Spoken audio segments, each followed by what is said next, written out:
Boa tarde, tudo bem, quarto ano? Joia! Então hoje nós fizemos diferente, né? Começamos com a aula no Hangout, no primeiro horário, que vocês estão mais atentos, descansados, né? Foi ok, né? Fizemos as correções. Essas correções a professora já falou que é importante fazer, porque sexta-feira agora nós teremos a nossa primeira atividade avaliativa.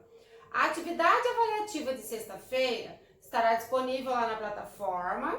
Você irá responder lá na plataforma e enviar para a professora Catiene, tá? Para que eu possa fazer as correções e retornar para você. Olha só, hoje nós faremos as páginas 69 e 70, tá? Então fiquem atentos aí. Corrijam, façam, tá? Para a hora que a professora chegar lá na aula ao vivo, a gente consiga saber quem fez tarefa, quem participou, para que a gente possa pontuar, certo? Conto com vocês. Então, hoje, páginas 69 e 70, né? Na 69, nós iremos começar pelo exercício 8. A outra, do exercício 7, a gente fez na aula passada, né? Lá no exercício 8, vocês farão a leitura silenciosa desse trecho do texto que a professora leu, os assassinatos da Rua Morgue. Eu li na aula passada. Quem não lembra, vai lá na aula passada na plataforma, assiste o vídeo, tá? Então, a letra A da número 8, ela é uma interpretação. Através desse trecho que tem aqui no livro, você vai conseguir responder, tá? Lá na letra B, para que vocês consigam realizar, a professora vai relembrar a vocês as características das manchetes, né? Onde, quando, como, porquê, né?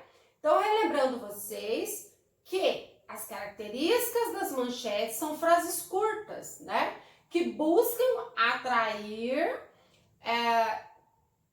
o leitor para ler a notícia, tá? Lá na letra C, então olha só, a B, a professora só está relembrando vocês que a manchete é para atrair o leitor para ler a notícia, manchete do jornal, manchete de revista, tá? Letra C, na letra C da página 70, letra C. Na letra C, você fará uma lista de personagens que lhe causam medo ou terror. Depois que você fizer a lista, você vai explicar um por um por quê e como é que eles te assustam, tá? A sua lista deve ter no máximo, deixa eu ver aqui, deixa eu pensar. Deixa eu ver quantos itens eu vou pedir. 4 itens, tá? No máximo 4 itens. E se você tiver dúvida na grafia das palavras, a professora já falou com vocês que é importante usar o dicionário, certo? Então, para fazer a número 9, após fazer a lista, depois que você fizer a lista, você vai colocar na frente por que esse personagem lhe causa terror. Eu vou pedir para o Guilherme, ele fazer a lista dele, depois ele vai se filmar lendo quais são os personagens que lhe causam terror, Guilherme, e vai enviar para mim, tá? A partir de hoje eu vou pedir algumas tarefinhas individuais assim e vai ser pontuado, tá bom? Então, Guilherme, filma aí quais são os personagens que lhe causam medo e envia para a tia Catiene lá no privado, tá bom? Lá na número 9, a professora vai precisar ler para vocês A Casa de Bi de Camden Hill, tá? Para que vocês consigam realizar essa atividade. Então, vamos lá na Casa de Bi de Camden Hill. Vocês já sabem que essa leitura que eu faço é uma leitura que só a professora tem no caderno, só a professora tem no livro dela. Então, é uma leitura que você precisa ouvir, internalizar a história, para que depois, na hora que você for fazer a interpretação, você consiga responder. Pode ser? Então, vamos lá. A Casa B Camden Hill. O casal B viveu sem muitas preocupações em casa em Camden Hill. Era uma moradia de grandes dimensões e tinha quartos suficientes para que alguns deles pudessem ser alugados. Com essa intenção, deixaram-na nas mãos de um homem de negócios de Temple, que se encarregou de transformar a casa em uma pensão que desse lucros ao casal. Resolveram estabelecer preços bastante acessíveis e aqueles que se hospedavam em sua pensão eram funcionários e empregados modernos, mas um deles comunicou-lhes que havia abandonado seu quarto porque o quarto estava enfeitiçado. Será? Era um belo cômodo, muito amplo, que dava para o jardim. Para o casal, aquela desculpa pareceu muito estranha. Assim, como nunca haviam dormido nele, quiseram comprovar por si mesmo se a queixa tinha fundamento ou não. Imagina, o melhor quarto que nós temos vai ser assombrado? Não, vamos dormir lá para a gente tirar a dúvida, né? Desde a primeira noite, tiveram de reconhecer que o Sr. Rose não havia inventado nada. Na noite de teste, o casal acordou entre 1 e 2 horas da madrugada com barulho parecido com unhas de um gato arranhando. Um gato enorme que arranhava o chão de madeira.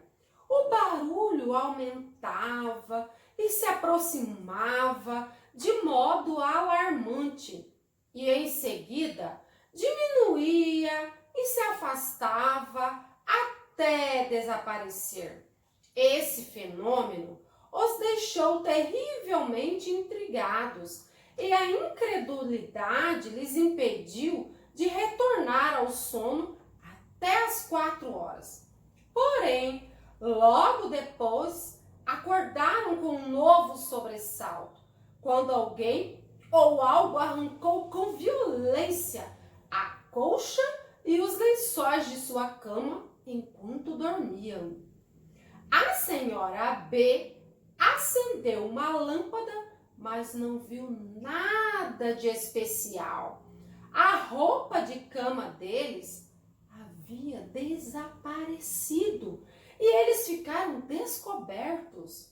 Com um grande susto, abandonaram correndo aquele quarto e foram passar o resto da noite em seu dormitório. Na manhã seguinte, a primeira coisa que fizeram foi visitar o quarto e quando abriram a porta, viram que a colcha e os lençóis estavam cheios de nós em cima da cama. A colcha só estava emaranhada, mas os lençóis estavam completamente rasgados e despedaçados. Aquele espetáculo não lhes agradou nem um pouco e, mesmo assim, o Sr. B insistiu teimosamente em passar outra noite ali para descobrir algo. A senhora B havia sofrido o bastante e preferiu não voltar a tentar. Desse modo, o senhor B dispôs-se a passar sua noite de investigação. Dessa vez, deixou uma lamparina acesa a noite toda. Justamente quando começava a se deixar levar pelo sono, escutou o mesmo barulho da noite anterior. Que será? Ergueu-se e viu na sua frente um velho maltrapilho olhando para ele com desprezo. O homem usava um gorro extravagante de pele de gato e em sua suas mãos descarnadas luziam unhas longuíssimas e afiadas, como a de um felino. Será que era um gato? Felino? Apesar do enorme susto que o Senhor B levou, conseguiu se controlar e disse a ele: "O que fazes aqui? Quais são as suas intenções?" Quais seriam as intenções? Hein? Alguém aí já sabe quais eram as intenções? O velho não respondeu e começou a rugir ferozmente, como um gato disposto a brigar e a rasgar os lençóis. Enquanto isso, o Sr. B alcançou um bastão que estava ao lado da cama e o usou como arma para bater no velho. Porém, o bastão atravessou o corpo do ancião, rabugento como se não fosse de carne e osso.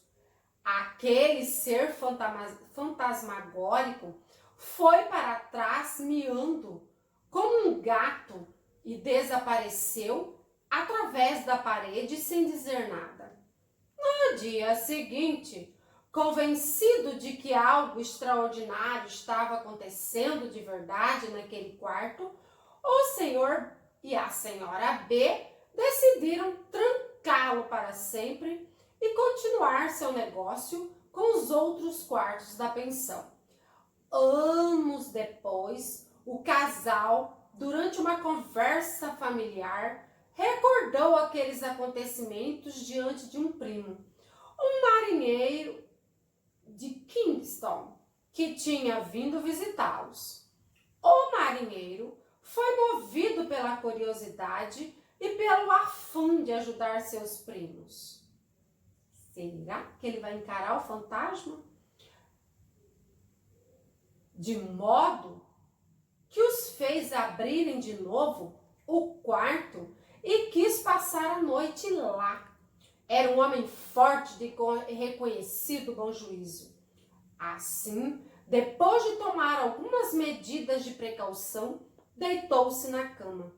Ele havia trancado a porta com um ferrolho que ele mesmo havia colocado e também se preocupou em passar a chave. Valente como era, dormiu em seguida. Um repentino movimento da cama o despertou. Dos pés da cama, o fantasma, com o forro da pele de gato, o fitava com maldade. O marinheiro fingiu que ia se levantar e partir para cima dele. Mas então o homem-gato recuou, miou furiosamente e atravessou a parede para desaparecer. Momentos depois, ouviram-se sons ensurdecedores vindos do quarto, como se golpeassem com força contra as paredes, ou talvez dentro das paredes, e até mesmo se desprendeu um pedaço de gesso do teto. O primo saiu ileso, porém nunca mais ninguém entrou ali, e em poucos dias o casal mudou-se de uma vez por toda para Kingston. Essa é a nossa leitura de leite, a nossa leitura de fruição que a professora tem, né? Para fazer a leitura de fruição, então depois dessa leitura que a professora fez, vocês farão o exercício 9, né? Lá na letra A, vocês da 9A. Então vai lá, releia o trecho, ele faz parte de um fragmento do texto A Casa B, tá? Realizado aqui na leitura de fruição que a professora fez. No seu reconto escrito, as informações essenciais devem estar presentes, tá? Após o término, observe se falta algum fato relevante, né, para inserir no corpo do texto. Ou se você quiser, você pode fazer uma nota de rodapé. O que é uma nota de rodapé? Quando você vai acrescentar alguma coisa no texto, você coloca lá embaixo uma estrelinha, um pontinho e acrescenta lá embaixo, tá bom? uma nota, né, para você inserir no corpo do texto. E você pode utilizar também o dicionário, né, para fazer a correção das palavras que você tem dúvida, tá? Então, a 9A, ela é um reconto, tá bom? Reconto com as suas próprias palavras, seguindo essas orientações que eu passei aí para vocês, tá? Olhar o texto, ver a escrita, né? Se você quiser inserir algum fato depois do texto pronto, você pode colocar lá na nota de rodapé. Na letra B, reescrevam as frases, corrigindo os trechos destacados. Veja um exemplo. As meninas estavam tranquila. A gente fala as meninas estava tranquila. As meninas estavam tranquila ou as meninas estavam tranquilas, né? Então, vocês farão as casas derrubou com a chuva, os alunos fugiu, eles estavam assustados. Isso é para fazer no caderno de português, colocando a data, tá, pessoal? Essas atividades complementares são realizadas no caderno de português, colocando a data e a página, tá bom? Lá na letra C, é obrigatório o uso de elementos que caracterizam a notícia, né? As informações do lead, tá? O que, onde, quando, porquê, tá? Detalhes do fato ocorrido, tá? Na letra C, você vai imaginar que uma das personagens assustadora que você listou no item C da atividade anterior apareceu em sua escola. Vai transformar isso numa notícia, ok? E aí, pessoal, do quarto ano, nós encerramos até aí na letra C da página 71. Eu não irei colocar livro hoje à disposição para que vocês façam leitura. Esses livros que eu coloco, não é que você tem que ler naquele momento. É uma leitura para que você aprimore seu vocabulário, a sua interpretação de texto, que você aguce a sua criatividade, que você melhore a sua escrita, porque só através disso que nós iremos ser bons leitores, bons escritores, tá? Então, não é que você tem que ler aquele livro naquela hora, naquela data, tá? O livro fica disponibilizado lá, ok? Hoje a professora não colocou, porque a gente teve hangout no primeiro horário, e o resto, das 13 até as 13h40, hangouts. O restante é para que vocês façam essas páginas que nós trabalhamos aqui nesse vídeo, tá bom? Então, ó, um grande beijo. Eu espero que logo a gente se reencontre, né? Porque não está sendo fácil para ninguém, tá ok? E a gente quer que vocês aprendam, que vocês consigam vencer esse obstáculo que está sendo esse momento que nós estamos vivendo, tá ok? Beijos, tchau!